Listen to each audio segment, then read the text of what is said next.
Hai semuanya, balik lagi sama aku Sandi Stefanus. Di video kali ini aku mau berbagi tips parameter apa aja sih yang kalian bisa gunakan untuk menentukan apakah whey protein yang kalian gunakan itu bagus apa enggak. Sekali lagi aku pengen kasih tahu bahwa aku bukan nutrisionis, bukan produk expert maupun juga dokter. Jadi buat kalian yang mungkin nutrisionis, dokter atau produk expert, kalian juga boleh bantuin aku atau kalian boleh kasih saran atau kritik di kolom komentar bawah. Video kali ini aku buat karena baik banget teman-teman aku yang nanya gimana sih caranya cari whey protein yang baik. Jadi aku di sini cuma pengen kasih 3 tips. Tips yang pertama atau parameter yang pertama kalian bisa gunakan, bagi ini aku punya rumus. Protein yang tertera dalam nutrition fact dibagi dengan serving size-nya. Aku kasih contoh aja supaya kalian gak bingung. Aku di sini punya 3 produk, kita sebut aja produk A, B, dan C. Produk yang pertama di sini tertulis proteinnya 25 gram dan serving size-nya itu 31 gram. Pakai rumus yang tadi, protein dibagi serving size. Berarti 25 dibagi 31 gram. Di sini tertulis 0,80 sekian. Berarti artinya di dalam susu A ini terdapat 80% rasio proteinnya. Kayak gitu. Kita lanjut ke produk yang kedua. Di produk yang kedua tertulis di sini pakai rumus yang sama.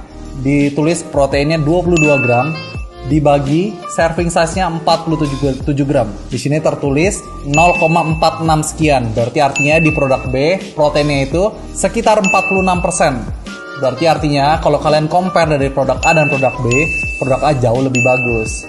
Sekarang aku kasih lagi satu contoh produk. Di sini tertulis proteinnya itu sebesar 21 gram dan serving size-nya dia itu 25 gram. Dan hasilnya adalah 0,84. Berarti artinya di dalam susu C ini terdapat 84% proteinnya. Artinya apa? Dari produk A, B, dan C kita bisa tahu hasilnya mana yang paling besar, yaitu produk C karena dia mengandung 84. Yang pertama, juara pertama pasti produk C, yang kedua produk A, dan yang terakhir produk B. Itu adalah salah satu parameter yang aku gunain selama ini untuk menentukan apakah whey yang aku gunakan itu bagus apa enggak. Karena dulu awalnya aku hanya lihat itu dari casingnya, dari modelnya gitu, bagus apa enggak. Dan parameter kedua, kita lanjut ke parameter kedua. Parameter yang kedua, aku juga masih gunakan tetap yang sama dari nutrition fact dan ingredients-nya. Ini cukup simple, aku punya pegangan semakin pendek nutrition fact dan ingredients-nya di dalam suatu whey protein itu pasti lebih baik. Apakah itu saklek 100%? Enggak juga, tapi kebanyakan, most of all itu aku gunakan itu.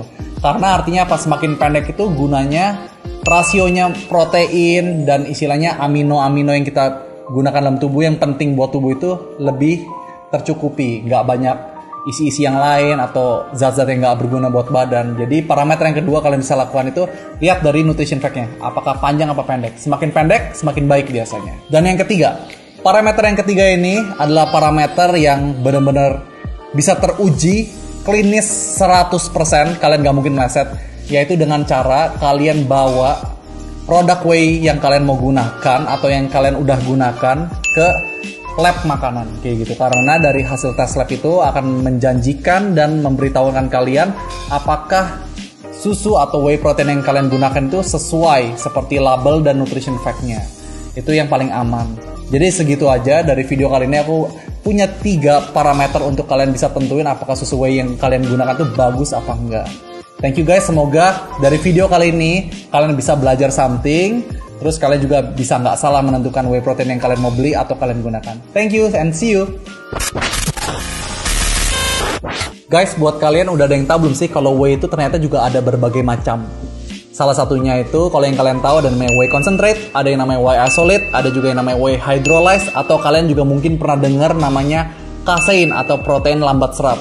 Jadi buat kalian yang penasaran dan pengen tahu atau kalian pengen dengar aku berbagi tips atau berbagi sharing tentang whey tersebut, kalian boleh tulis aja komen di bawah ini. Jadi aku nanti next akan bikin video tentang itu.